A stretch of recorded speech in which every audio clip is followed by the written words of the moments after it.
યાદ રાખજો, એક કોકના બાપના ઘરની દીકરી તમારા ઘરે જ્યારે બધું મૂકીને આવે ને ત્યારે કેટલી બધી ખુશીઓને છોડીને આવે છે, કેટલું બધું ત્યાગ કરીને આવે છે. એક દીકરી પોતાના બાપને ઘરથી નીકળે ને એટલે સુખના અરમાનોનો ત્યાગ કરી અને તમારા ઘરને ઉજળું બનાવવા આવે. અને જે દિવસે તમારા ઘરથી તમે એને ધક્કો મારીને બહાર કાઢશો ને તો તમને ઈશ્વર ક્યારેય કુદરત માફ નહીં કરે. 2-5 વર્ષ તમે સુખી જિંદગીની જીવી લેશો, પણ તમારા જે દી વળતા પાણી થશે ત્યારે ઈશ્વર ક્યારેય કોઈને નથી છોડતો. કોઈના અરમાનો ઉપર, કોઈના દુઃખ ઉપર, કોઈની જિંદગીની ખુશીઓ ઉપર પાણી ન ઢોળજો. આજે એના બાપની દીકરી તમારા ઘરે વહુ થઈને આવી, કાલ તમારી દીકરીએ ક્યાંક વહુ થઈને જશે.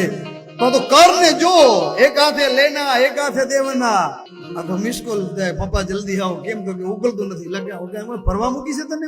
રે બેટા 2 દી 4 દી 5 દી 15 દી ઉકલી જશે. તારે ઉકલવો જ પડશે, ઈ જ ઘર તારું છે. यहाँ तो हम चौकीदार थे और तू हमारी महारानी मेहमान थी, अब तेरा हमारा पूरा